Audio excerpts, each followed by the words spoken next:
to go back and retest the lows. But we're not there.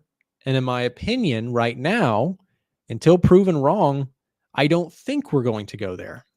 I think that this higher low could hold and that we could see this market continue to recover.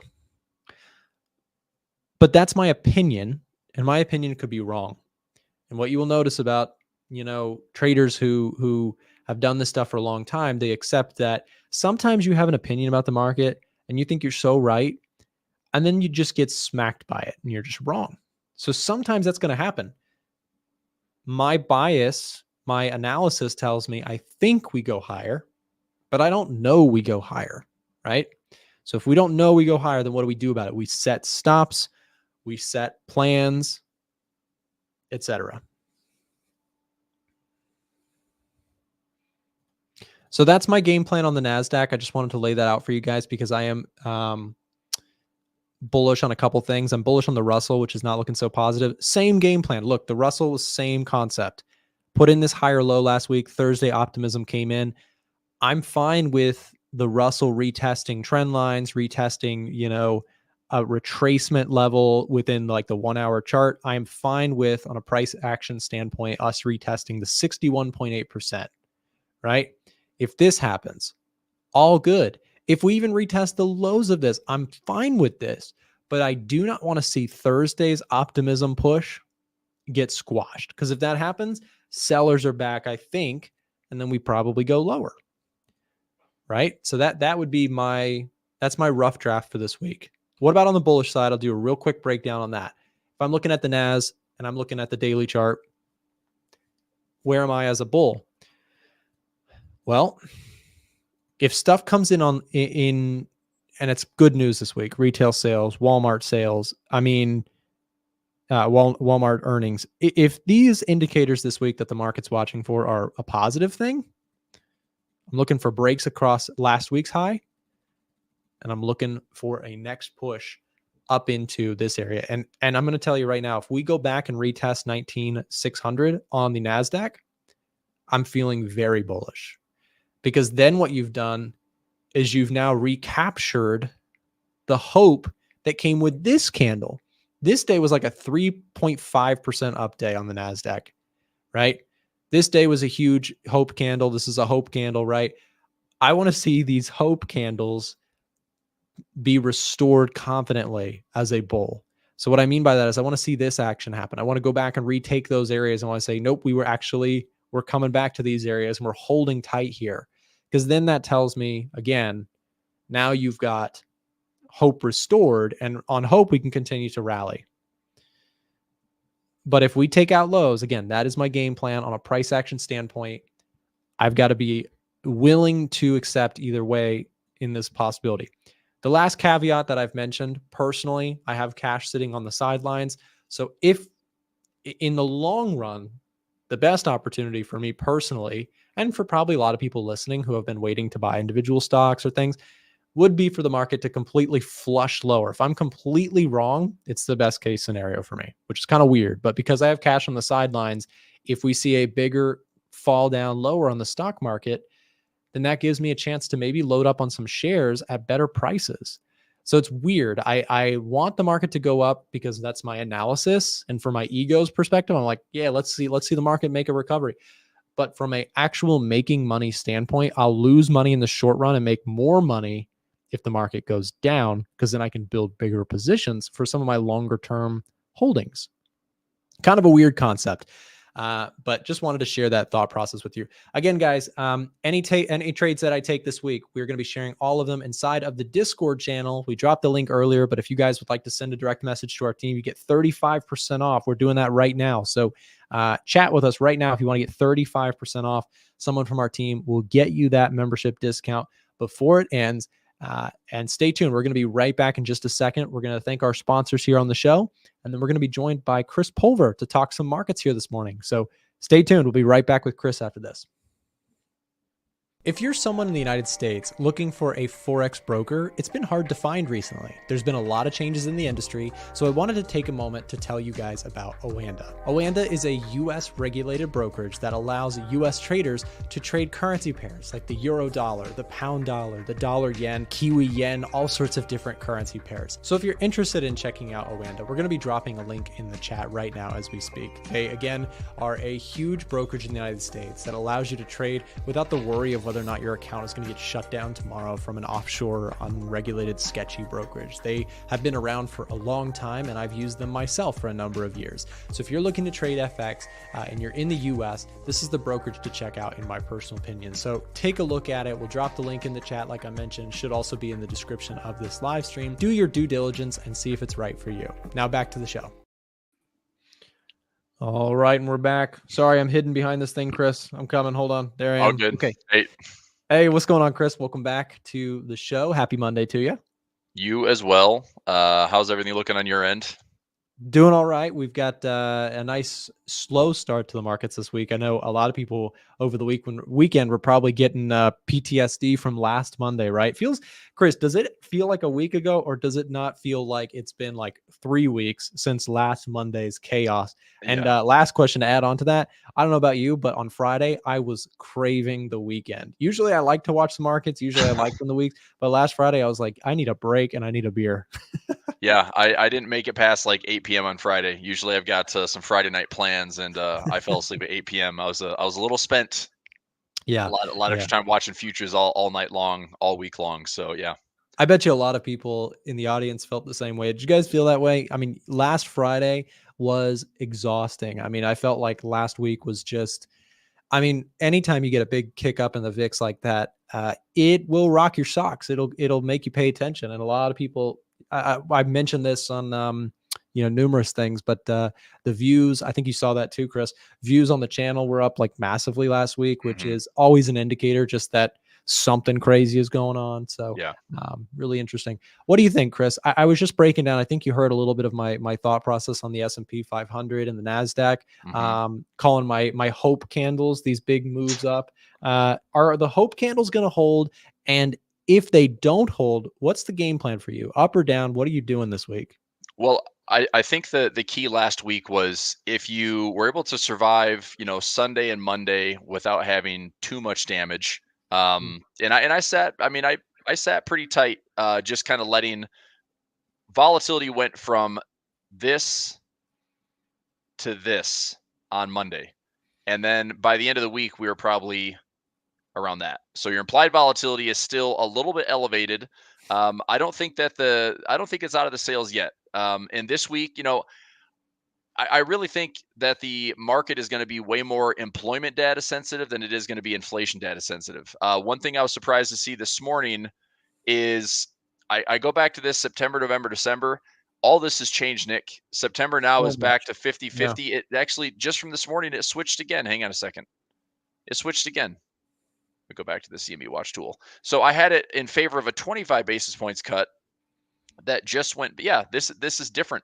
I should have taken a screenshot, but it was like 52% for a 25 basis points cut. Now it's flipped back, and it's so anyway. Clearly, the markets are sensitive to the idea of, is the Fed going to cut 50 basis points in September? Is it going to cut 25 basis points? But either way, this is uncharacteristic for the Fed. If we're going to have a cut and a cut and a cut, that's not usually what the Fed does, right? Usually the Fed is very methodical with like quarterly cuts. If we start a cut cycle, it's usually every quarter. So if we cut 3 times in 4 months and we get to, let's say it's a 50 basis points in September and then a 25 and a 25. Yep. I mean, we're cutting 1%, and all of next year is going to be roughly 1%. So we do it very aggressively up front. I just wonder if the market is thinking that the Fed's cutting for now recession worries, or if the Fed's still cutting with the transparency of, because it's, inflation is under control, we can be less restrictive. But this is why I think the employment data is now taking the upper hand as far as what the market's going to be paying the most attention to. So this week's inflation, it's Tuesday, Wednesday. Personally, man, I think that Wednesday's CPI, I know we have Tuesday PPI, but I think Wednesday CPI forecast at 3% is almost high on purpose, because what I'm seeing from the Fed websites is like 2.7, 2.74. I just got filled on my daily. All right, perfect. That was easy profit. So Yeah, interesting concept on this, Chris, is the CPI report. Here's my thought on it. If it comes in low or in line, I think it will just be okay, whatever. I think that the tricky part about CPI for me, and this is coming from somebody who is bullish, I think that it has a way more downside risk than it has upside potential, because the CPI, if it comes in hot, you've just introduced a double whammy concern to the market. Now slowing data plus interest, inflation. The market needs to see inflation data coming down soft and easy from here, because now we've introduced a new, it's like when you're watching like Spider-Man 1 and Spider-Man 2 shows up, like it's in the second movie, you got a new villain. You don't want the first movie's villain popping in there too, right? We got a new villain, which is only in the multiverse. Yeah, right, exactly. So my thought process on this is, I was discussing this at the beginning of the show.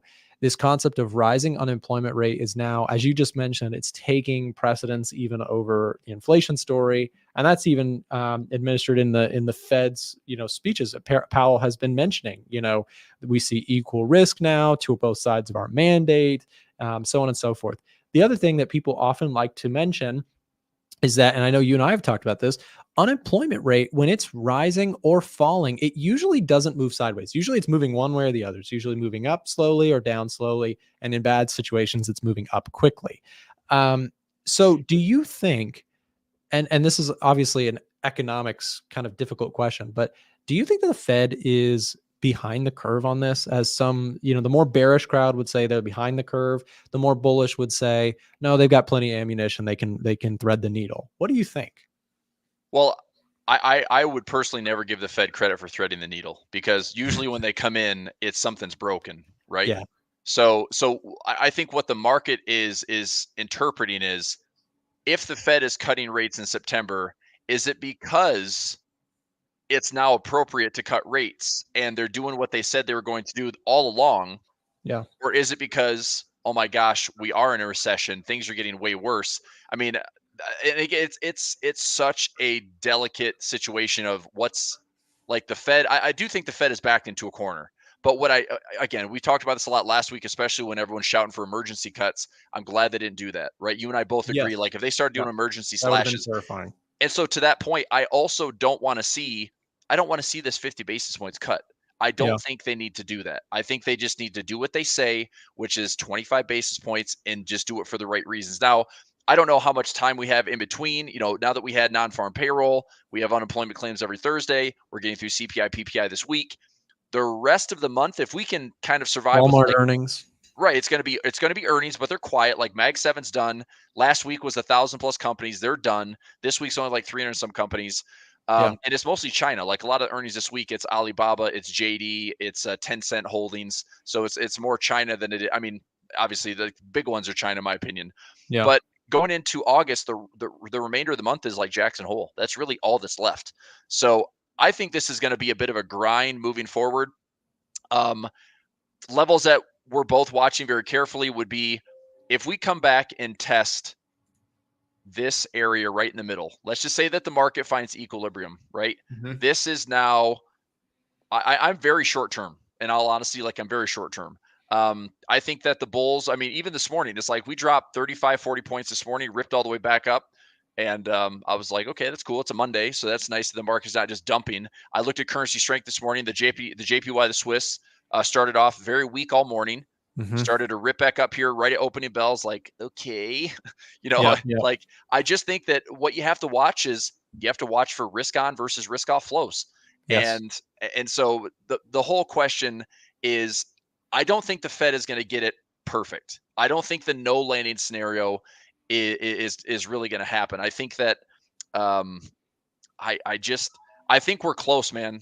I think we're so close, right? Like, it's not easy for the Fed, but if they go more aggressive on rate cuts, I don't think that's a good thing for the market. I think this will be the first time since, the Fed cuts, it's like, it's not going to be a good thing, because if they go more than what's expected, it shows that they are admitting that they're behind the curve. They are admitting that I agree. they're wrong. And all of a sudden the market's going to take that and, I think, punish it. There's one caveat, Chris. You ready for this? This is Okay. another thought. I listened to the super permeable Tom Lee came Oh on yeah, CNBC. I don't know if you saw that segment from him. I did not. He made an interesting point, Okay. which was the only way that a 50 basis point cut would be a very positive thing Hmm. would be if it was accompanied with the Fed disclaiming, maybe in Jackson Hole, maybe in their next thing, if they disclaimed that we are slightly deviating, if they seem like they're deviating from their data dependency thing, which was his whole point, was they need to deviate from the data dependency thing because that's going to lead us to only fixing thing once they break. Right now, Right. Tom Lee was pointing out that for, there's a lot of signs that that he sees and many others that, inflation seems to be cooling. We've seen unemployment rate rising. They need to stop being data dependent and lead this a little bit.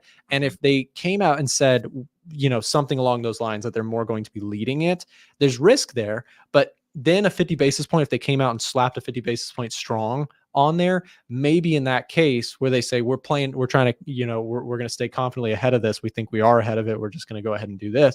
That's the one case that he made that would be 50 basis points would be super bullish for the market. But I agree with you in the sense that if they just kind of, cautiously puts into the meeting and they say, yeah, we're going to do 50 basis point, I would agree. That would be more, if they're just saying we're waiting for data dependent and then they say on a data dependency, we're cutting 50 basis points, that's going to creep the market out. But if they say Yeah. we're not data dependent and we're cutting 50 basis points, or they are data, you see what I'm saying? If they try Yeah. and lead a little bit, it could be positive. If they lag and they say 50, it's not going to be as positive. Yeah. But do you see the Fed actually coming out and being that like forthcoming? I And don't. I don't either. So it's like they've never done that. They've never done that.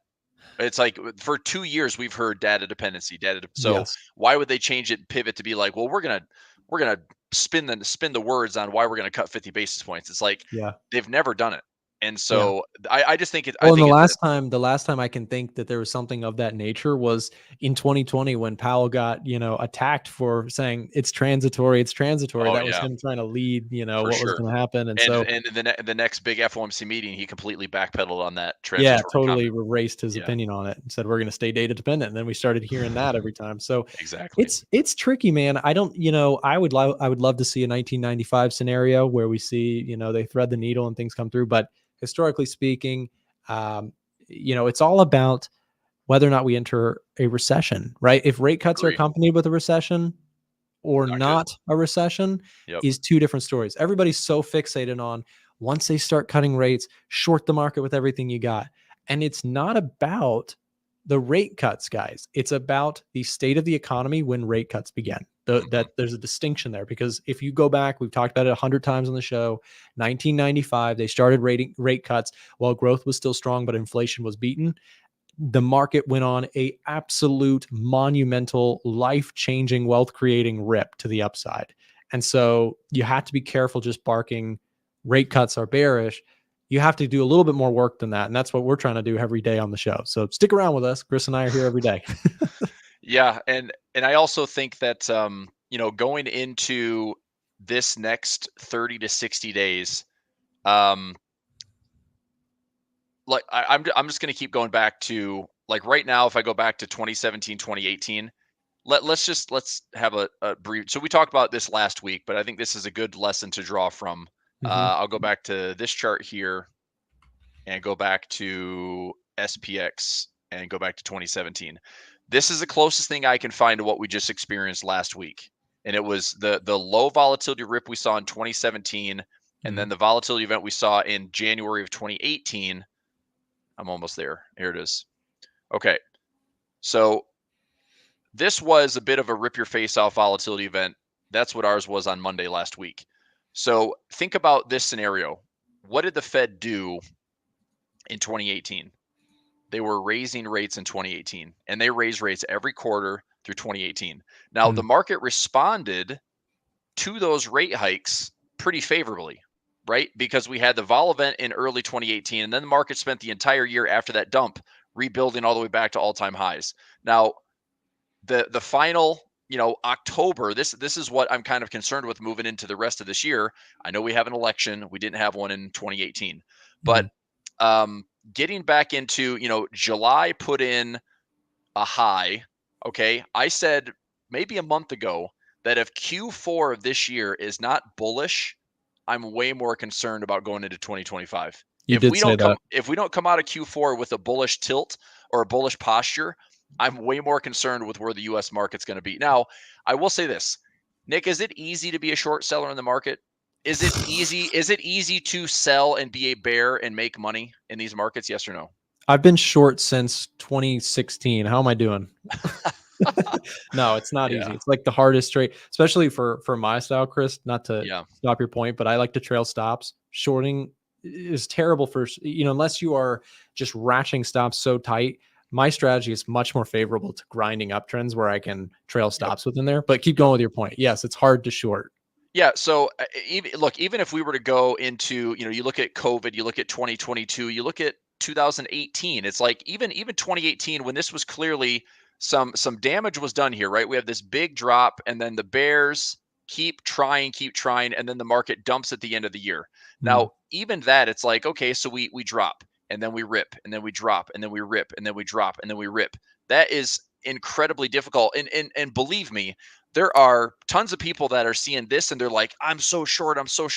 And then they get chopped around for like 2 more months before the Yes. market actually does what they think it's going to do.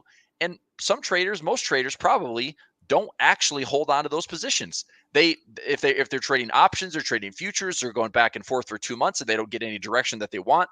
And then eventually they get what they want. But what happens right after that? Boom.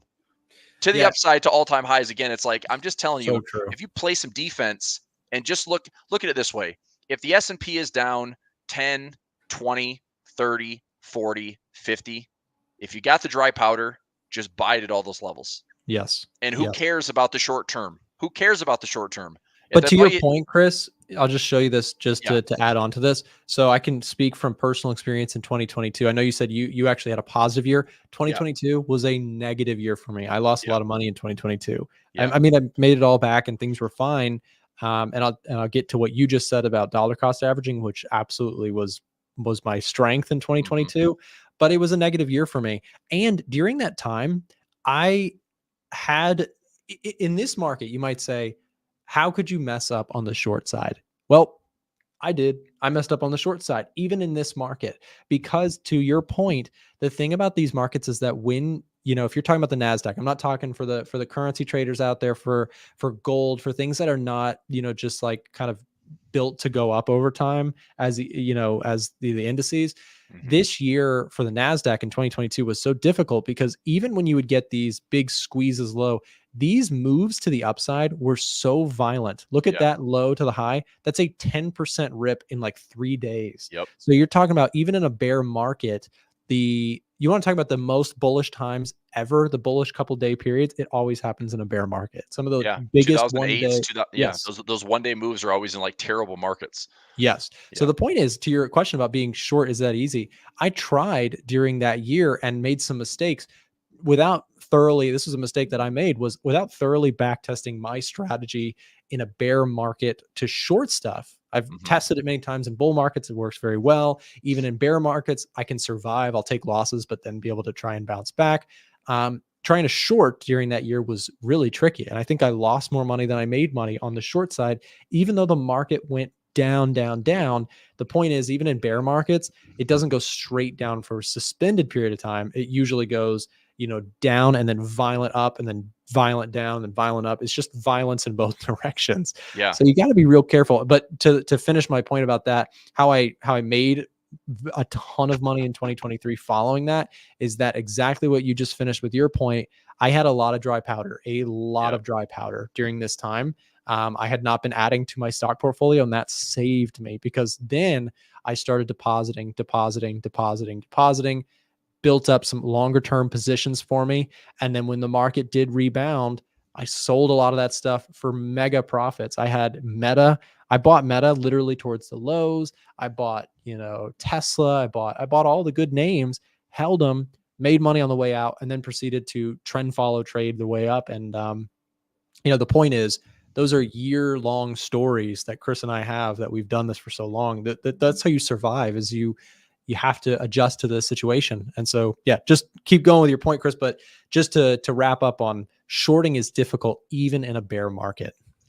It really is. And looking at the price that we just saw from the last week to this week, I mean, I don't think, I mean, I would be really surprised, Nick, if that is the low and we're not going to sniff it anytime soon. I feel Mhm. like this market is set up in such a perfect way to have this be the reaction of high to low. I mean, look, the S&P was down about 10% and 8% of it was just in a 3-day window, right? The Nikkei was down 27% and 20% of it was in a 3-day window. So it's like, Crazy. this is what we're talking about, like the violence right there to sell off.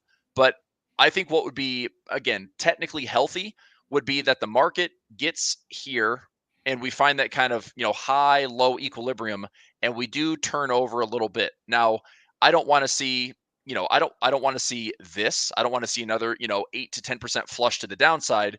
But if we're going to look at, okay, we've got some structure there and maybe we have some structure here, like perhaps this market is going to be a grind of a channel. Yeah. But I do think that if we sit here around this 200 EMA and we, I think the high right now is kind of in, and I think the low right now is kind of in. And we're going to have to figure out how to navigate the middle, and it's going to Mhm. be just all over the place. Or if we come back close to the lows, having the courage to maybe buy, which nobody's going to feel like buying because it's just so much fear out there. But having the courage to buy at a 10% discount or the Qs at a 20% discount, historically speaking, hold up Oh pretty yeah. well. Yeah. But go back to 2017, 2018. Once we had that drop in 2017 into 2018, and then we came all the way back up and then dropped again, and we got to lower levels and we came all the way back up to higher highs. Like 2019 into 2020, 2020 was another crash, and we had a COVID crash. It's like I'm not saying we're setting up for anything that's going to look great or feel good. I mean, I do think that if we're using a sports analogy, expansion for the U.S. economy, in my opinion, right now, is probably in the eighth or ninth inning. I don't think we have too much more as far as how earnings are priced right now, how Yeah. how frothy the earnings valuations are, and but okay, I'll just finish that point. I don't think we have much left in the big expansion cycle. I think we dodged the bullet in 2020 with global fiscal stimulus. We had a realistic correction in 2022, which I would say I'd be way more bearish if we didn't have a correction at all in 2022. If post COVID all this Yeah. was I was a agree. 4-year rip, I would be mega freaking bearish going into like now and moving forward. But 2022 was a real market. 2022 was a real needed deleveraging. Yes. And so I also think we can look back at 20 plus years, 30 plus years in the S&P and see that all it's done is trend for the most part, especially the last decade plus. So now to actually have a period of sideways movement, this is where I think it's going to be interesting for traders, right? Highs, Yeah. lows, and how do we survive in here? Because if we came down to the lows, I'm interested in buying, protect the lows, or more option trades, you know? Yeah, it's So crazy how we have not really had. I just pulled up 2015, maybe on my screen. yeah, We can that was show the this only, really we quick. had sideways for 2 years. Yeah, 2015. If I can show my screen for just a second. So 2015 went sideways. You had moves lower, you had moves higher, and I'm not gonna lie, this would be really, really not fun for some styles of trading. But this is why, for my style, right? Trend following, pullbacks, entries, trailing stops. But if you're somebody who can capture, positive yield from selling options, that's a really profitable strategy in that environment. If you think we're going into sideways, it's a possible candidate because again, we have the election uncertainty, but you also have very strong overall company earnings. So then you're looking at, okay, there's a mixed bag here where we could see negatives and positives kind of just clash back and forth. I think that if you mentioned your catalyst, gosh, how far back did I go? You mentioned your negative catalyst, or one thing that would be bearish would be had we not had a huge reset in 2022. Yeah. I kind of agree. I mean, we have to remember that even though the markets feel like we've had just, bottoming out and ripping, we've had historically more bear markets in the last few years than we usually do. We're above average trend in terms of bear markets. We've had, I think, two or three. No 2022, no 2020. Those triggered the bear market. You could kind of 20, say 2018. I mean, 2018 triggered the 2018. 20%. Yes. Yeah. Yep. So I mean, we're right 2018, there. And then before that would have been, you'd have to go back to the 2015, 16 2015, maybe. ranges were about 15 to 20%. So we're right Yeah. on that cusp of, are we in a bear market? It was just sideways. But No. um, look, I think as you say that, it also makes it sound like we have way more sensitivity to like booms and busts. I think that's also Yeah. the issue. It's like we have asset booms and bubbles, and then we Mhm. burst them, and it's like who else can survive, and who has the assets, and who has the dry powder to buy more when things are down. Yep. Um, No, and that's so true. Being able to buy the psychologically, it's dip. so hard, man. Another thing is, we discussed this earlier and we talk about this frequently, but the alternatives to shorting are always where I go to, because if you are cautious or bearish, for me personally, I don't like to short the market. I've struggled with that trade for a long time. But if I'm going to be bearish, quote unquote, or at least where I'm actually at, which is I'm cautiously bullish. Like I have some Mhm. positions on, I am bullish, but willing to bail, and I have some game plans for if I'm wrong about that. The biggest one, far and away, is having cash. Having dry powder is Yep. the number one strategy for me. If I am feeling cautious, I have cash being raised. I'm holding some in my account. I have some on the sidelines that I'm ready to deploy. The other, maybe other one is to maybe sell calls against positions that you have. That is a way to be cautiously bullish, because you're capping your upside, but if the market goes down, you've made something to, put in your pocket in the meantime, and you can continue to do that. So there are ways outside of just outright shorting the market to have a cautious bullish view or even a bearish view, staying cash. We mentioned how hard it is just based on the way, even in bear markets, the market just volatility shoots up, it falls down hard, but the rips are, face ripping rips to the upside, even in bear markets. It's a tricky trade. So I know, there are people who have different styles of trading. But for me personally, my strategy for a bearish market environment, if we flip into that, if we see taking out the low, is cash on the sidelines, selling calls against positions that I'm okay with letting go of. Personally, not shorting, but maybe getting defensive, maybe, Mhm. setting up levels where I am going to buy the market dollar cost average, things like that. There are many creative ways to play a bearish market. So that's where I'm at. And I know, Chris, you've got your own set of strategies. Frank is going to join the call in just a second. I'm gonna hand it off to you guys to take over for a little bit, if that's cool. Sure. And then we will see you on the next one. Chris, we're going to take a quick break, set that up, and then you and Frank can take over from here. Before we do that break, guys, in the chat, we're going to drop the link directly to Chris Pulver's YouTube channel. You can also find his Discord in there, and you can follow him on Twitter. If you're watching on Twitter right now, it's at Real Chris Pulver. Make sure to go follow him, show him some love, and big thanks to Chris for taking over the show from here. Thanks, Nick. All right, man. See ya. Yep. Bye.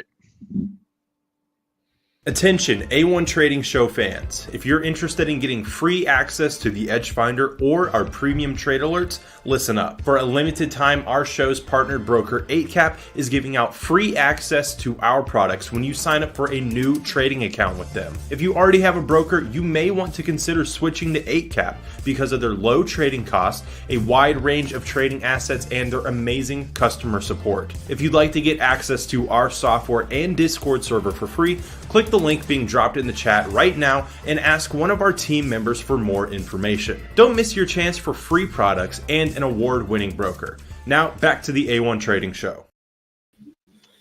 Chris, how Frank. you doing? Happy Good, man. Monday. Hey, I didn't. I meant to touch base with you last week, and I know we were on the show just a couple of times. But how was your week last week? How was your It trading was, week? it was okay. Okay. It wasn't as great as what you guys were making it out to be. We talked about that big trade I had. Yeah. It was on like a single contract, so it was only Okay. like a couple $100. But Sure. I Well, mean, percentage wise, look, it's still a good trade. I wanted to share an interesting setup with you. Nick jumped off the session, but he was talking about different strategies, different ways to trade. So I wanted to talk about one particular trade that I've got running right now. I've got it on the Russell, I've got it on the Nasdaq, I've got it on the S&P. I have it on gold, I have it on silver, I have it. I'm thinking about doing it on copper if I can get the right prices for it. I did it on crude oil. So I like the strategy enough to throw out all those symbols, and I'm doing this type of strategy on it. And it does a couple things for me. It basically gives me levels that I would say I'm willing to own this asset at this price. I'm willing to, have a hedge in case things get really bad. And I'm also willing to have a bit of a bear trap in case I get paid and get like an extra profit. So it's a credit trade, so I can collect money up front. and keep it through expiration. There's an extra gravy side of that, where if I get the market to be a little bit down, I get a bit of a profit trap. And then I can also use options and still roll, and I can, keep things somewhat tight. So there's pros and cons with everything. It's not some foolproof trade. But I don't, nobody knows this, but I don't think that if we have let's say we go into a bear market, okay? Do you think a bear market is going to look like what we just saw, Thursday, Friday, Monday? Is it going to look like that over and over and over again? Or is the bear market going to be more like, 2022, maybe a fallback in 2018? I mean, unless we're having 2008 all over again, which I don't think we're at 2008 again, but thoughts on that? I think that I still have this idea that, okay, we tested the 200-day on the NASDAQ. We got close with the S&P. Yep. I think if that sort of angle is broken, then yeah, we could have another wave of this. I don't think it's going to be one after the next, like for an entire year or something. Right. But I think, yeah, if we're in a bear market, we're not going to see a crash every single day. We're probably just going to keep trending lower and making lower highs over time. Will it be this aggressive? I'm not necessarily sure.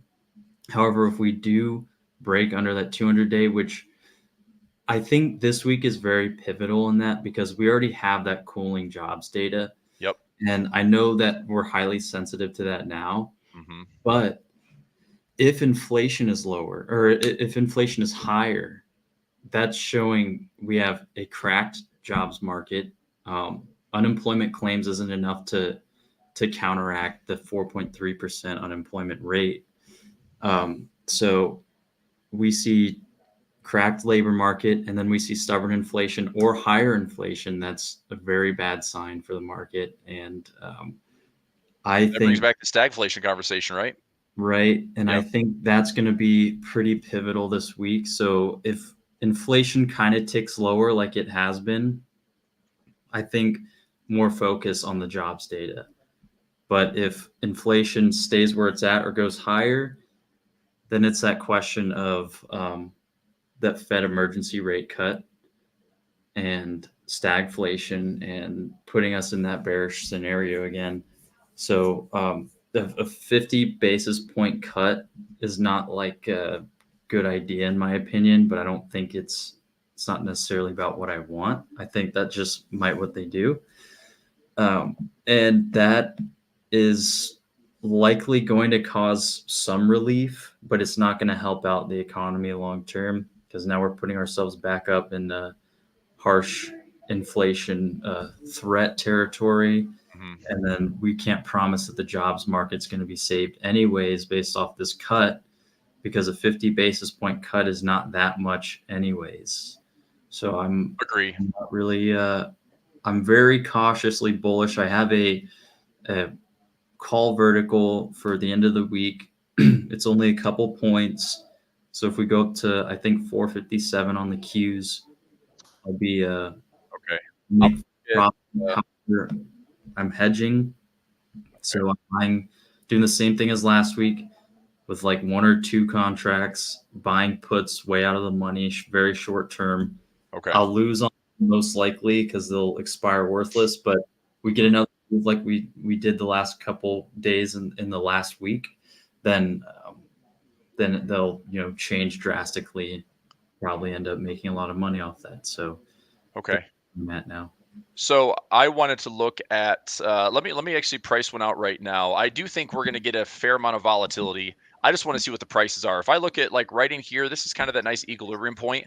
I think this is perfect to see, a bear side move that, let's go back down to 420. That's a $33 move.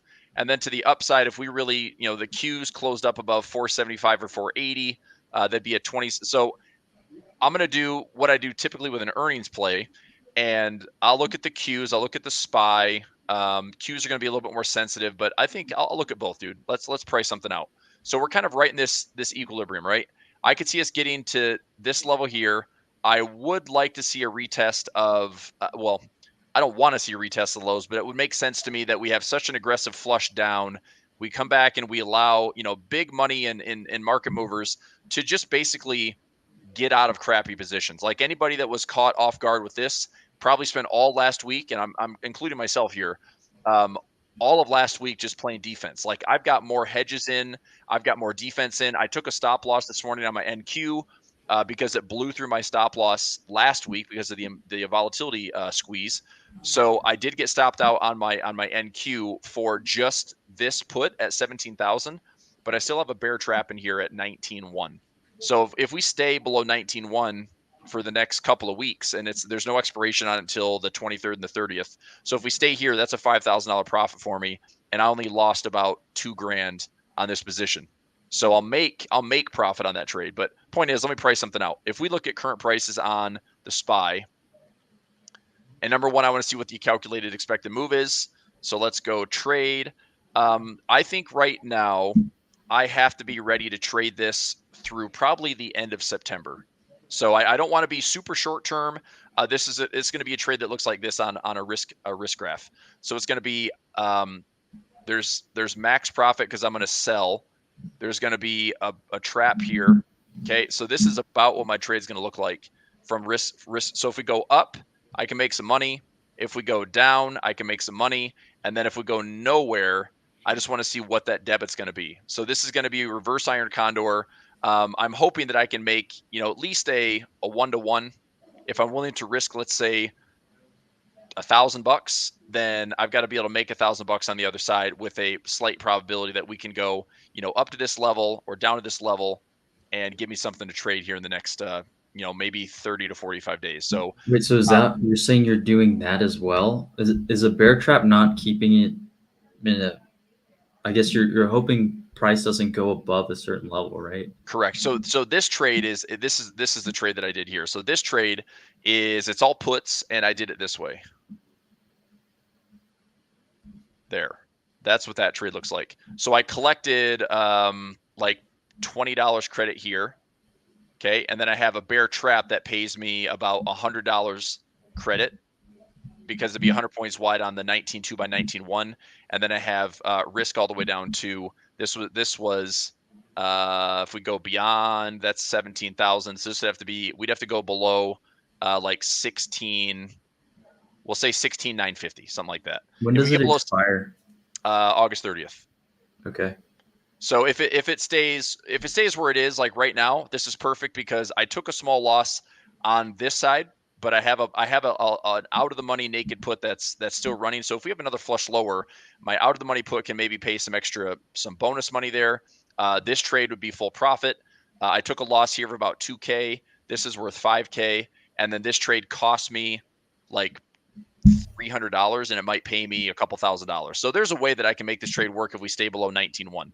That's not the trade I'm talking about though. So okay. I want to get into a fresh trade, and I'm going to trade this a lot like you and I have talked about earnings. Okay. So if I go to the expected move, which right now, based on the last 14 days, we have now, I'm going to go Qs, not NQ. So Qs, we're now up to an $18 expected move for the week. So our weekly volatility has jumped up quite a bit, which is kind of crazy because the daily is up to 1071. So we've clearly had a lot of volatility enter the market here the last couple of weeks, which is kind of distorting the numbers a little bit. But we'll say, give or take, a $20 move is expected. Fair? We're about $18. Yeah. So what I'm going to look at is, if I look at the SPY and the Qs right now, let me go SPY. SPY is expected to move about $14. Okay, so if we go up to, let's say, 550, that would be a pretty good sign for those bulls to give me some profit. If we go down to the lows again at 510, or worst case is we go 500, I'd almost want to give myself more profit potential to the downside because it would be, again, that like vol expansion, and I want that like long put to pay me a little bit more. So I'm just going to construct a trade here. Let's see what it looks like. But expiration wise, I think I'm going to take this out through the end of September, and I want to see what it's going to charge me because I know we're in higher IV. I know we're going to have to pay a little more of those premiums. But if I go out to the quarterly expiration here, let's see what it looks like. So if I were to do, we're trading at 534. So if I buy the 536 and the 534, I'll just go one strike different. This is forecasting to a 23.85 debit for a $25 implied volatility move based on current levels. Now, we've got to wonder, IV goes from 65, or sorry, the VIX goes from 65 back to 20. You know, if the IV it goes up and the VIX goes back up to 25 or 30, this trade probably gets better and easier to trade. But if we look at, so $25 expected, I'm going to go out $30 and see what this is going to cost me.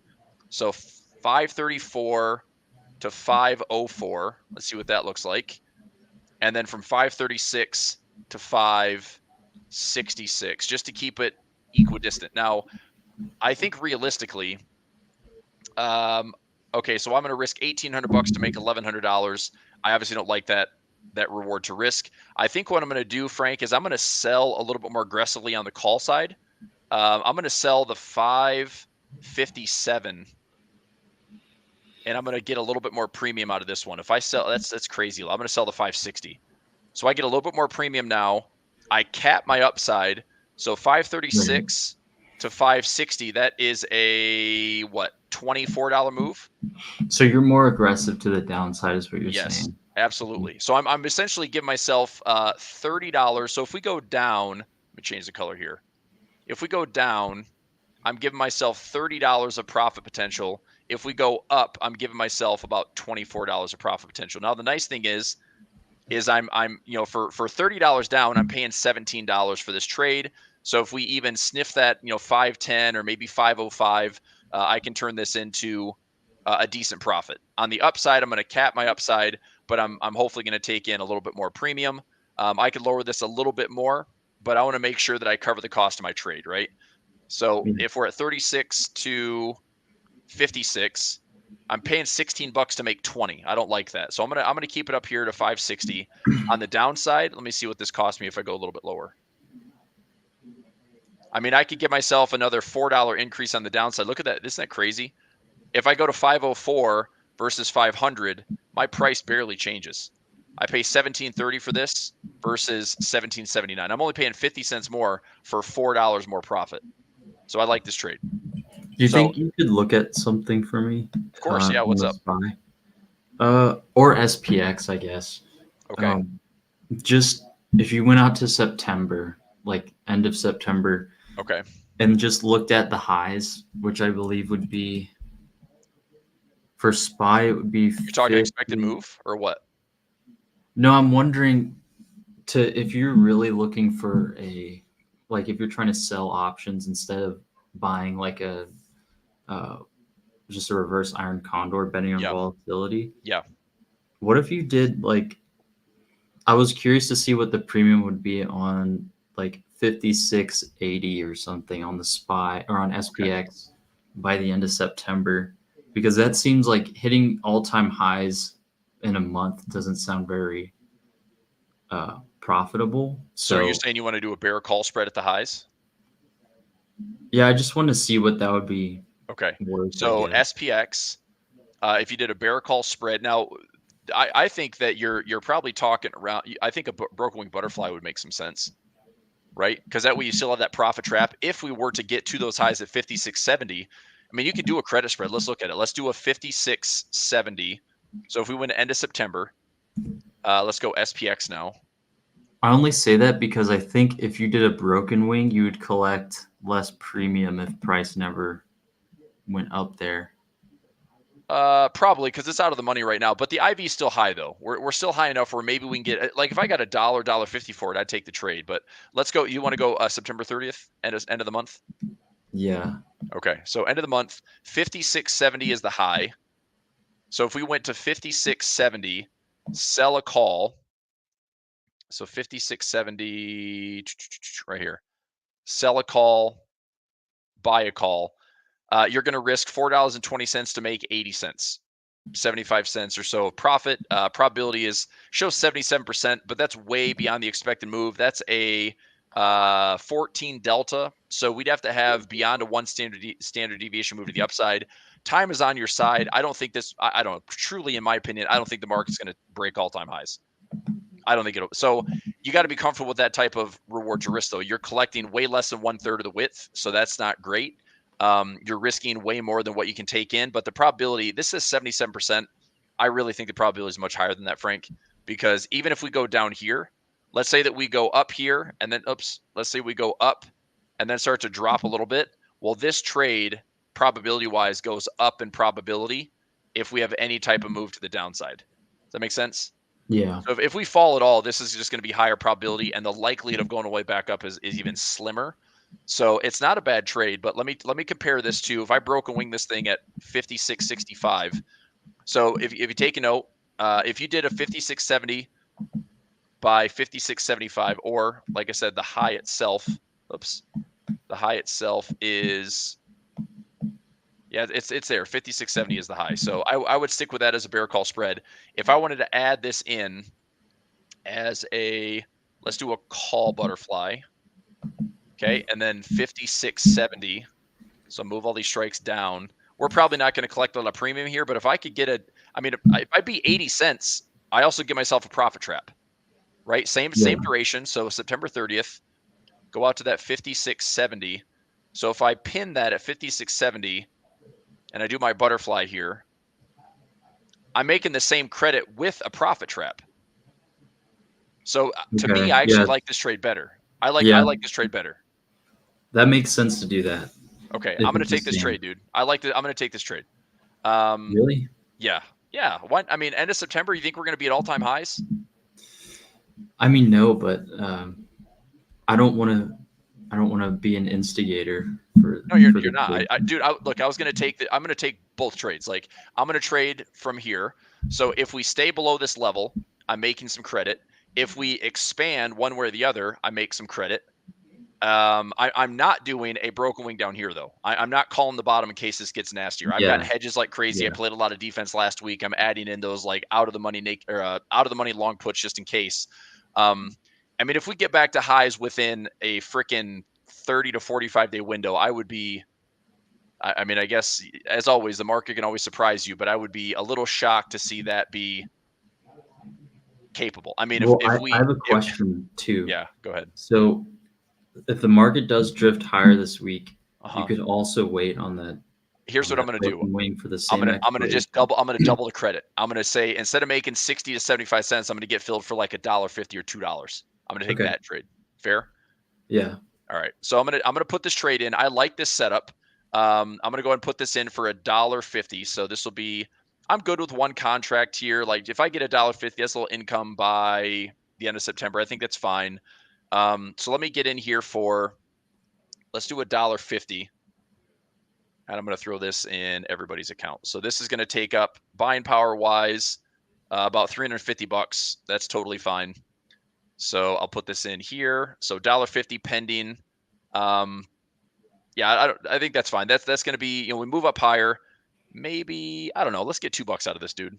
I'd be good with that trade. I'll get $2 credit. If we go up and kind of surprise ourselves to the upside, maybe I can get filled there. I'll watch it because if it gets up to like $1.50, I might just change it and take $1.50. But I'm going to put it right now for $2. Okay, so probability pretty good. Take the trade here, pending order, and now I can clone this and put this in everyone's account. So similar. All right. So while I'm doing this for everyone else's account, let me double check. So we're selling the 56.70, buying the 56.65, and buying the 56.80. There is a skip strike in there, which makes it a broken wing butterfly. If I pin this thing, near those highs around expiration, that's your profit trap. I should be making about $2 credit, which means my max profit's going to be around $2,000 of credit. Usually those broken wings, if you trap it, you get like a 10 to 1. That's not the high probability trade, but it's still nice to think about if that were to happen because it's a good price point.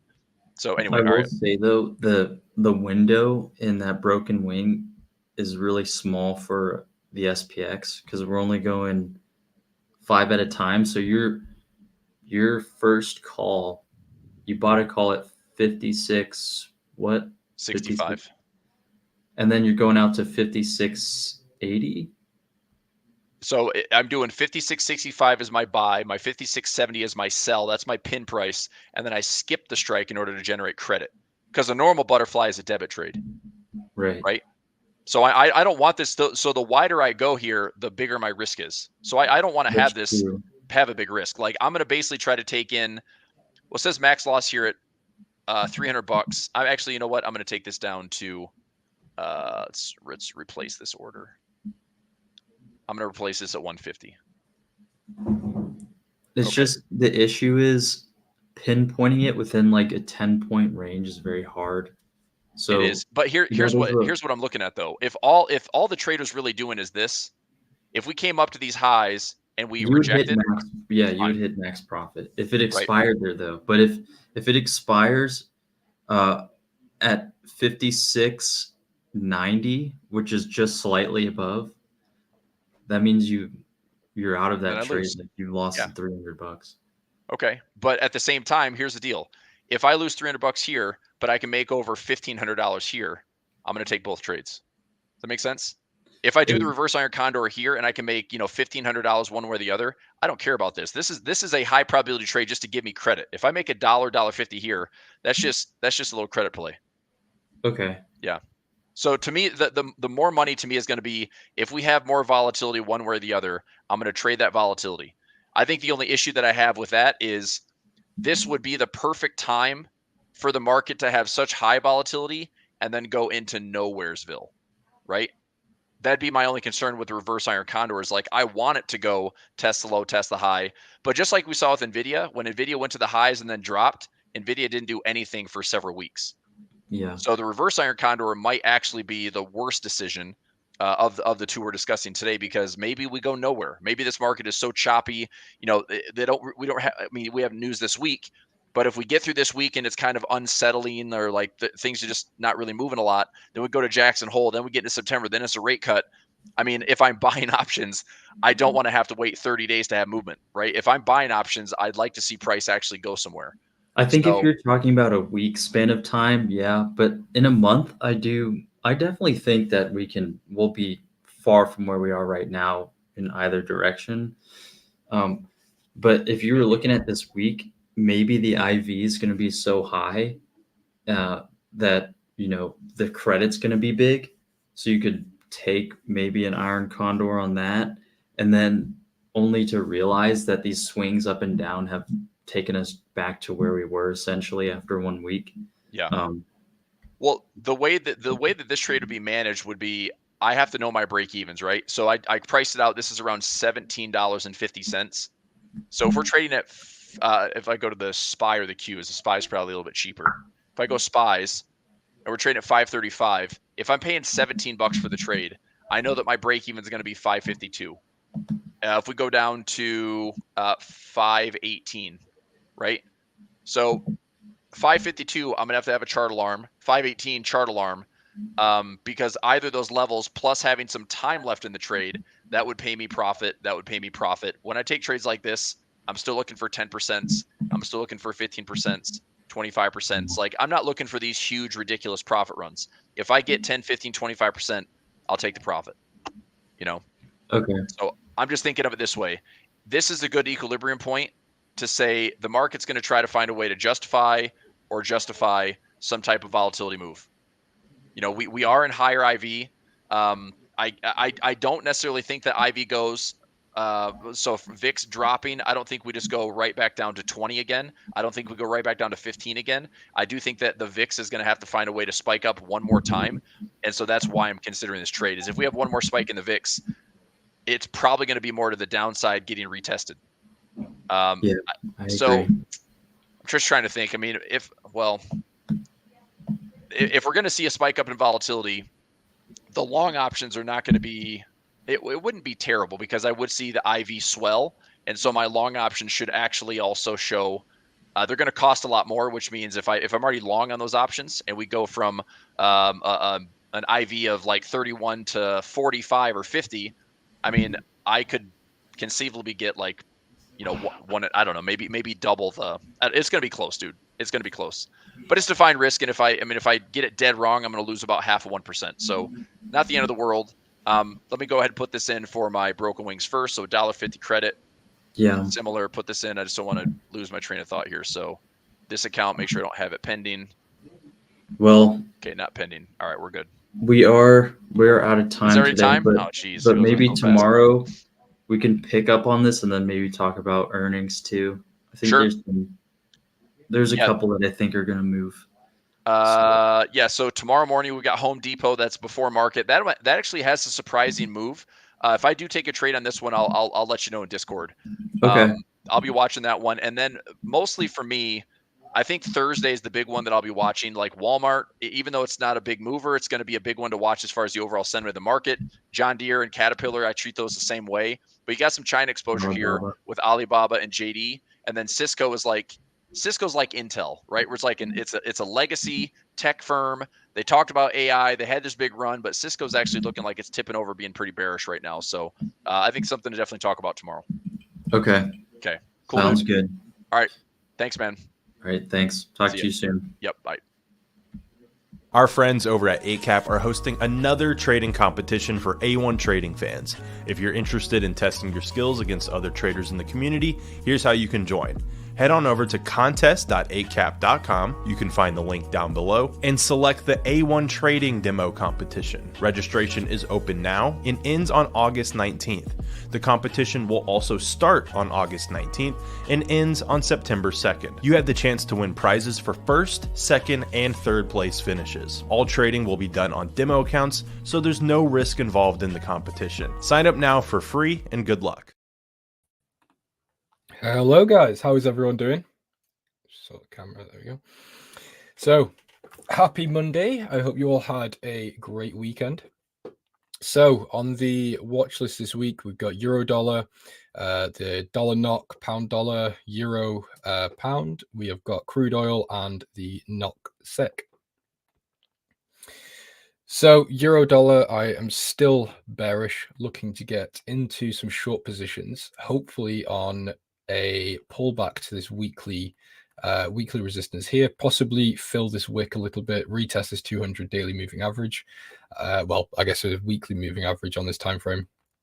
And I'm still looking potentially for the sort of 1.05 level. However, I'm kind of starting to lose a bit of faith in that idea. So it may just be down to the previous lows around here. I'm still sat in a lot of my short positions on my personal account. So I scaled in essentially the whole of this move to the upside. And I have an entry right at the tippy top here.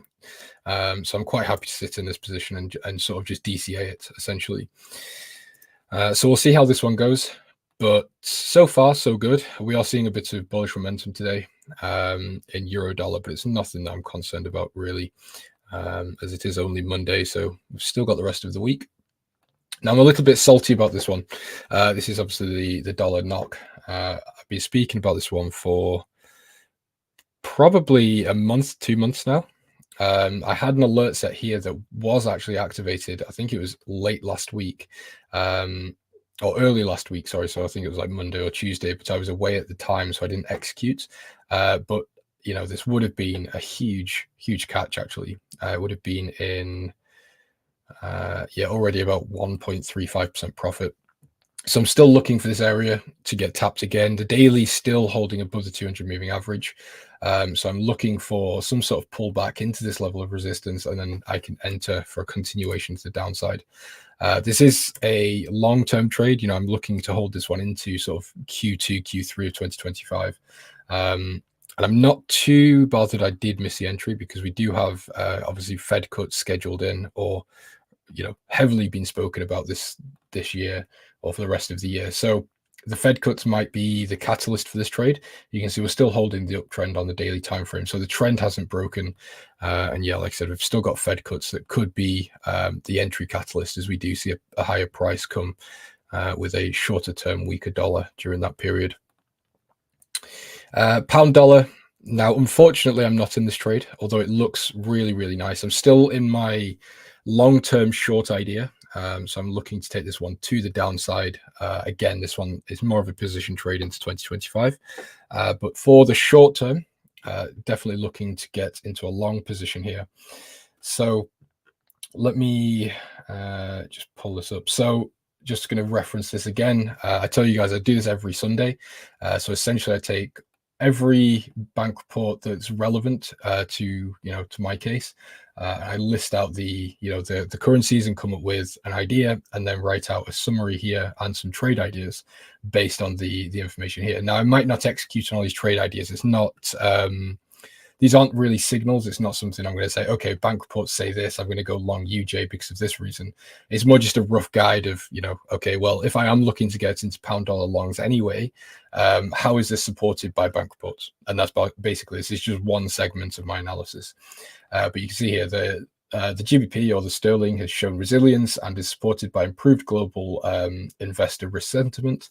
The Bank of England's more gradual rate cutting cycle compared to the Fed and the ECB should support the pound dollar, especially as the UK economic data releases provide further clarity on inflation persistence risks.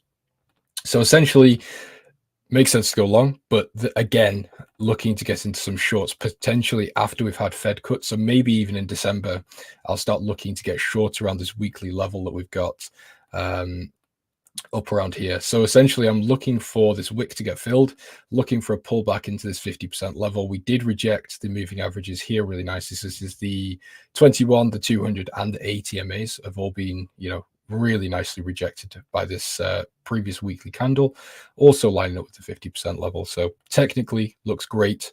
And in a short-term basis, the trade is supported fundamentally. So we'll see about that one. But yeah, no entry yet. The euro pound is in a very similar situation. I'd love to get short on this one. I was actually short and got stopped out. I was really early into this one. So I think off the top of my head, I was short around this area. But yeah, really swiftly taken out of this one last week, or the week before even. But the bias and the idea is still there. So you can see on the weekly time frame, we've still got this really nice level of resistance through here. We've got the previous weekly candle rejecting the 200 EMA really nicely. So yeah, looking potentially to get in short again, something like this, and then write it down to the previous weekly low for roughly a 3% gain. So we'll see how this one works out. But obviously it's only Monday, so we're not in any new trades really. It's more a case of letting the markets run and come to our entries. No point chasing. Crude oil. Now, I put a tweet out about crude oil this morning saying that I was looking to get long. So we can see this one was more of a day trade approach. So I did this one on my MetaTrader rather than on TradingView. So we can see we've had a really nice run to the downside on the H1 timeframe. You can see moving averages bearish. Well, they've been bearish for quite a while now. We've had some entry signals by my indicator, and the trend has now switched. So we can see the Bollinger Bands, we can see the 200 EMA and the 50 EMA have all switched into a bullish trend and they're starting to fan out. So essentially looking and just waiting for some sort of pullback here to, I'm not sure why my line has started moving there. Looking for a pullback here. Essentially just to target sort of $80 a barrel to $81 roughly in this sort of range up here. So something along these lines. So we'll see how this one goes. But again, no trade for today. The RSI is overbought. The momentum algo is overbought as well. So good signs that the trend has changed, but need a pullback. It's a bit too early to enter this one to the upside. But in terms of the H4, it's not looking overly convincing as we are still underneath the 200 moving average. And this could potentially be a lower high as the RSI again is overbought. So I need to pay close attention to this one. But, as tensions in the Middle East are starting to rise or are risen, it's a bit of a mess over in the Middle East. So that could be quite a nice factor there. Now, the NOK/SEK isn't an asset I trade actually very often, but when things are pointed out, or when I see things in terms of fundamentals or economics, then I will pay attention. Sorry guys, I keep realizing I keep going off the camera here. I need to put it back a little bit. There we go. So let me pull up this. This is the Discord here. I put out this morning that the NOK is forecasted to recover gradually, supported by higher oil prices and constructive risk sentiment. The Norges Bank is hawkish. The Norges Bank hawkish stance provides additional support, although volatility and external risk factors remain a concern. The SEK remains under pressure due to weak economic data and the Risk Bank dovish stance. may find some support from improving risk sentiment and potential stability from in the Eurozone, although significant appreciation is not expected in the short term. The NOK is forecasted to gradually recover, supported by oil prices, basically just recapping this. Now, technically, we've bounced off this level of support really nicely. You know, it was almost perfect on the daily time frame. So looking to get long on this one on a pullback, you can see the H4 is still bearish with the EMAs, with the RSIs overbought, which gives me a sign to potentially start looking to get into some long positions here. Now, for an actual, an entry price, I don't really have one. It would now be a case of looking to see if our fib level can deliver some sort of technical level for us, which it doesn't seem to do really. We do have quite a nice wick here that's reacted in this area before, so there's maybe an area to target. Stop would need to be quite wide in this case just to account for this really strong support that we've seen. So potentially here, so this wouldn't be a great trade actually. It'd just be a 1 to 2. It's pretty bog standard. So something along these lines here, potentially a tighter stop, and just target this high, this previous daily resistance.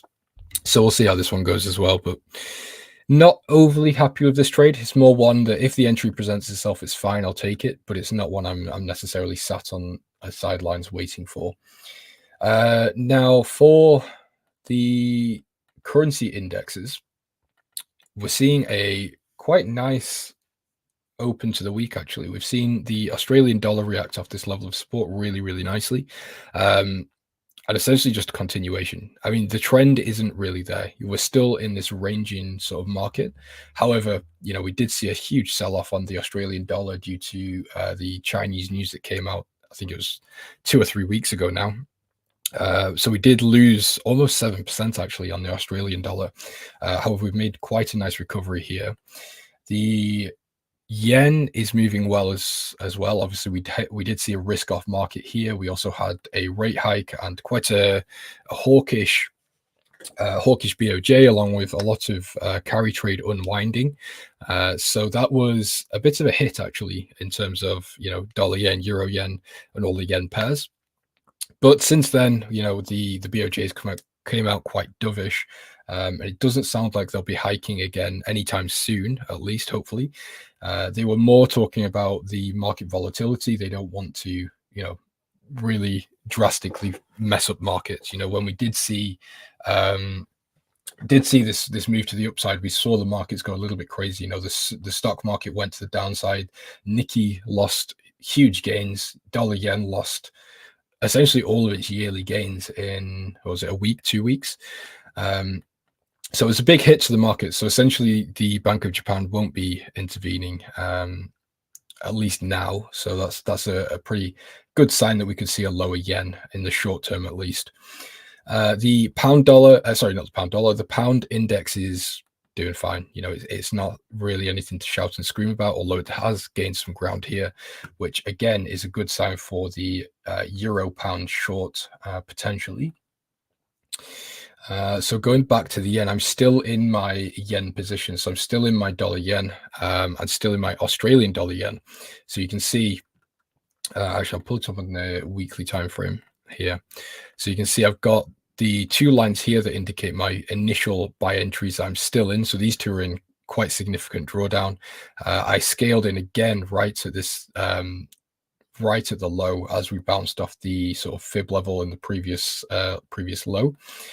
So I've got a level here that's marked as average. Now, if anyone doesn't know what an average is, it's essentially when you DCA or you're adding into anything, really. It could be a stock, an index, a currency, it can be anything. You will have an average price, and that's essentially your break-even level. So when the market if the market gets back to 152, I'll be break-even on my dollar yen trade. However, I'm still looking potentially to get back up to the previous highs, sort of pre-intervention level, although I'm not sure really how realistic that is, unfortunately. Australian dollar yen also still in these 2 long positions. It would have been really nice to get in here actually as we bounced off this 200 weekly moving average. But as I'm already really exposed to the yen, I decided to just go with dollar yen. Obviously, in case the sell-off continued, I didn't want to be adding in into loads of yen. Euro CAD, again, still in this one. I've been speaking about the Euro CAD quite a lot recently. I said that I can't really give too much analysis behind this one because people have paid me for this signal and the analysis behind it. But essentially, it comes down to a lot of seasonality. So if you have any access to some seasonal tools, whether that be the Edge Finder or Season AX, whatever it may be, and you look at the Euro CAD at this period, so it'll be sort of the start of August to the start of September, you'll see that Euro CAD is very, very bearish during those periods. And then you can match that with your own due diligence and research. And, the conclusion we came to was that the dollar CAD is a really nice short position for now. So yeah, we're still hanging around in this one, seeing some bullish moves today, but that's fine. Looking to scale into these short positions. But yeah, that's just about it really, in terms of what I'm looking at and what I'm in. If you guys have any questions, please let me know. But yeah, really focused on oil at the moment. I would love to see some sort of pullback to essentially anywhere, really, just some sort of movement to allow me to get into some long positions. But unfortunately, it's just rocketing to the upside without slowing down, really. But yeah, I think let me just see if there's anything else here. So we've got the CAD yen is registered as short, the euro dollar short. Despite resilient eurozone economy, the euro has faced increased short positions by leveraged funds. And there are expectations for high volatility and wider spreads in euro credit markets by year end. The euro-dollar pair is expected to remain stable, but downside risks prevail due to mixed economic signals and cautious ECB outlook. The CAD Swiss, for sure. Just see if there's, not registered on here. Sure, let's have a look there.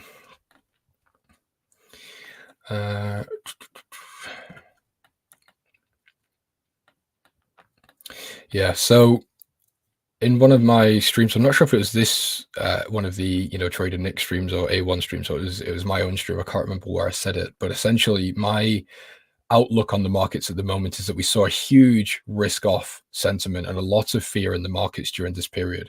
And that's when we saw the indices go down, we saw the yen go up, we saw the classic signs of a risk-off market. But I don't really see that anymore. I don't think the amount of risk-off and fear that we saw in the market was really justified. Now, that may be me being a bit ignorant, but that's just the way I see it.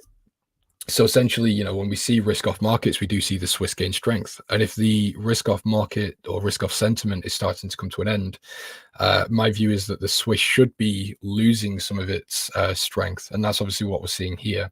So we saw the Swiss gain strength. Obviously, that in turn makes the CAD Swiss go to the downside. And now we are potentially seeing the risk-off sentiment loosen up a little bit. And a bit of confidence come back into the markets. So we could be seeing the Swiss start to lose some of its strength, and in turn, the CAD Swiss gain some strength. But we'll see. However, yeah, in my book, we could be starting to see the markets have a little bit of recovery for now. So it wouldn't surprise me if we do see the risk-off things such as the yen and the Swiss start to lose a lot of its steam.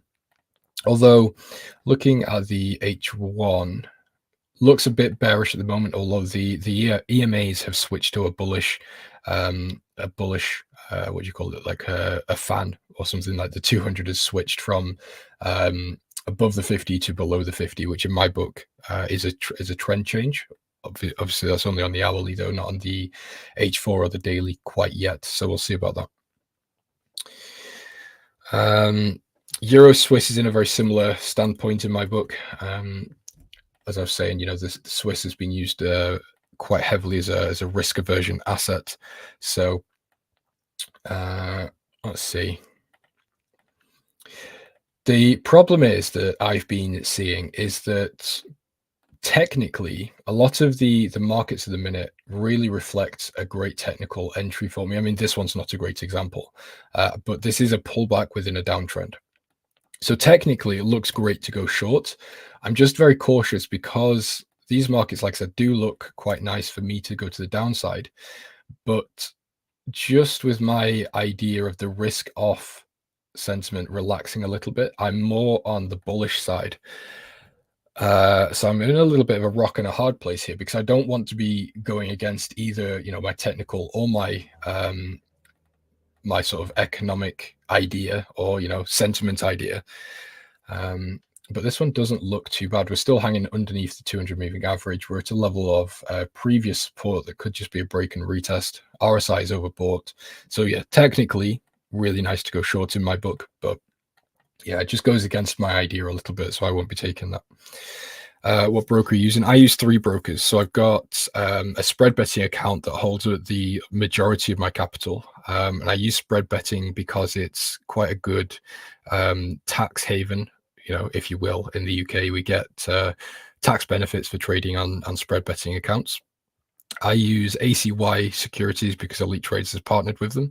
I use that for my copy trading clients. And then I also use DarwinX as a funded account. So pound card, Euro New Zealand.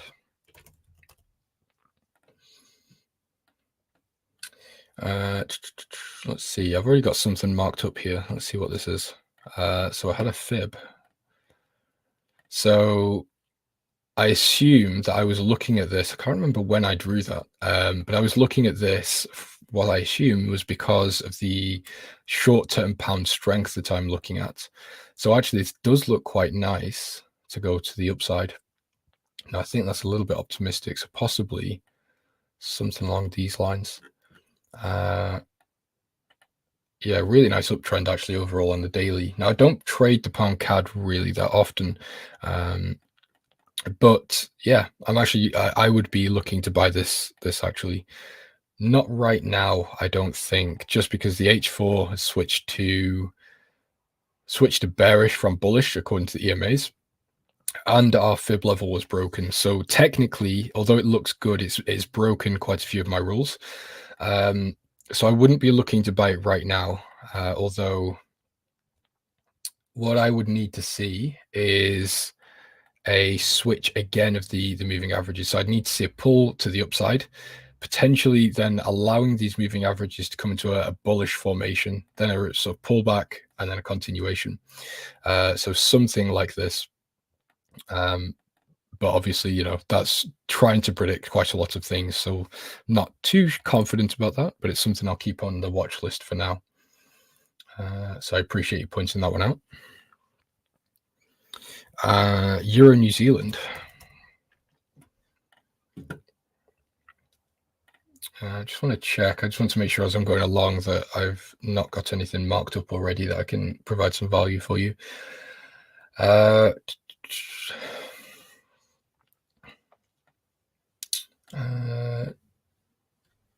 Weekly level throughout here, so technically doesn't look too bad actually.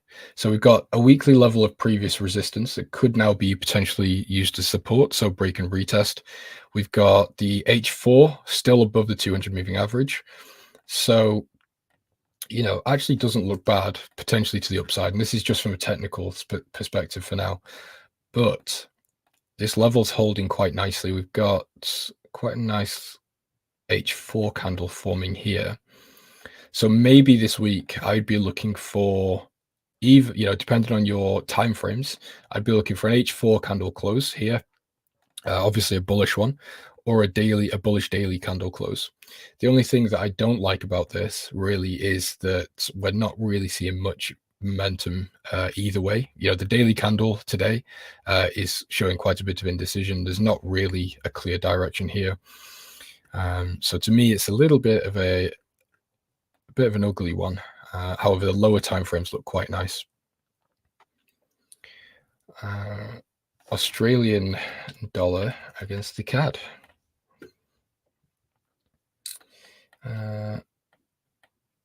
Actually, this looks quite similar to one of the trades I'm in at the moment that I can go through. Technically speaking, I quite like it to the downside.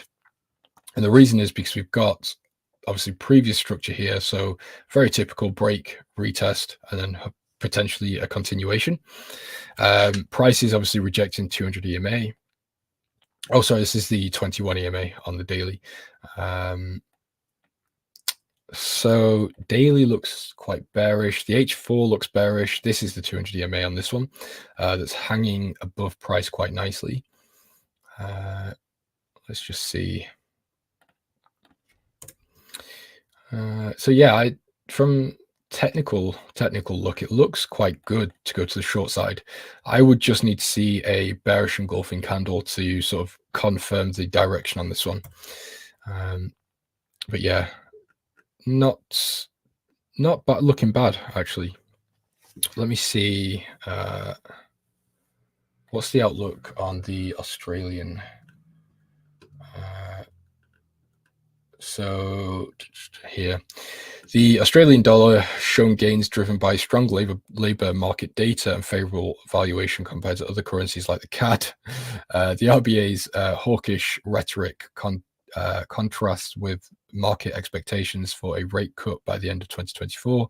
AUD/USD is expected to remain strong, and the AUD is preferred over the CAD due to better valuation, rate differentials, and lower mortgage risks. The Australian dollar is also supported by potential global growth upturn in 2025. Well, there you have it. So my technical reading was completely wrong. On the terms of economics, it actually sounds very bullish. So I'd be looking more for a weekly time frame here. So I would need to see a very clean weekly candle close and hold, or hold and close above this level of resistance and the 200 weekly moving average here, because at the moment the market just looks way too bearish in my book. Dollar Swiss. Now it's a very similar thing with the other markets I was looking at in terms of the Swiss has been very, very bullish because of the risk off sentiment. So you can see that here we've had a huge run to the downside on the dollar Swiss. Now the problem we've got with this one is that the dollar is under quite a bit of pressure with rate cuts towards the end of the year, or even next month actually. So that's kind of a bit of a red flag really. So I'm not sure I'd really be looking to trade the dollar Swiss actually at the moment, just because the time frames all look bearish, although obviously risk off is calming down in my book, so we should be seeing higher prices. But obviously, like I said, just due to Fed cuts and weak NFP, it wouldn't surprise me if we do see dollar Swiss stay subdued for a little while. Yeah, I think that's kind of it. I mean, we've got the daily time frame. All the EMAs are all the daily EMAs are really fanned out. The weekly, similar thing. 4 hours bearish. The hourly is essentially bearish as well. So definitely not looking to buy this market. Let's just see one more time about the dollar. So the USD has experienced significant fluctuations driven by market expectations for the Fed to Federal Reserve rate cuts. Markets are currently pricing in 100 basis points of rate cuts this year and another 100 basis points next year. Despite a resilient US economy, as reflected in strong ISM services data, ongoing uncertainty around US elections and fiscal policy suggests the potential for further adjustments in rate cut expectations. The DXY US dollar index has recaptured the 103 level, and the US 2-year yield has returned to above 4%, indicating reduced pessimism about the US economy. Investors should watch for upcoming US economic data, particularly CPI and PPI reports, for further insights into inflation trends. So there you go. That's that. By the way, for anyone wondering, so I got asked this the other day, is why do you, why do that? Why can't you just keep note of everything, or know everything? because, if you watch a lot of other content creators or you watch other people, they will be able to spit these facts out without having to check notes and things. Whereas I'm not quite like that. I have what's the word? I struggle to remember things sometimes. So if you are someone that struggles to keep up with economics and stay up to date and things, writing things down and aggregating it into currencies or times or whatever it may be, like I have, it can actually, be a huge edge for you in your strategy. So for example, every Sunday I sit down and write up, it takes about 2 hours to write something like that and read all the bank reports and aggregate it. But that's the week's work done essentially. And then I've got an outlook and I'll update it as we go throughout the coming weeks and make sure that I stay on top of things. So yeah, that's it really. If anyone's got any final questions, let me know. If not, then I'm going to call it a day here because Monday's boring. Oh, here we go. This is the trade I mentioned that I'll just cover this and then I'll head off. So this is the Australian dollar. Now I am looking actually to go into long positions on this asset, but technically it was just perfect. So I was, I'm happy to take something if maybe the economics don't align, but if the technicals are there, and I am willing to take the risk because, it's not like I take these risks every day. I'm happy to just take a stab now and again, just executing some technicals.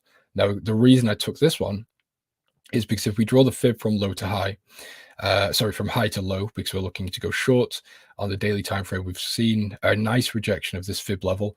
This is a previous level of structure. We had Friday's daily candle close really bearish. We're holding above the 200 daily moving average. So yeah, that's it essentially. That's about as far as my technicals go. Is just the fib and the moving averages, and then some type of technical structure to work from. But yeah, so we'll see how this one closes. It's more of an intraday trade rather than a swing trade. So possibly tomorrow I may close out. We do have US news this week, so not really looking to hold a technical play through US news. But yeah, we'll let this one run and just see how it goes throughout the next coming days. But yeah, that's it from me. So I appreciate you all being here. You've been great as always. I'm sure I'll be back at some point this week. But yeah, thank you to chat. Thank you to A1 guys. Have a great rest of the week. Thanks for tuning in to today's A1 Trading Show. Make sure to subscribe and to turn on post notifications so you don't miss the next one. Also, we're looking for more guests to come on the show. If you're comfortable being on camera, have trading experience, and you're looking to grow your audience exposure, we'd love to have you on. In the live stream chat and description below, we'll drop a link to apply to be a live stream guest and join in on the conversation. We hope to have you on soon. That's all for today. Trade safe, and we'll see you next time.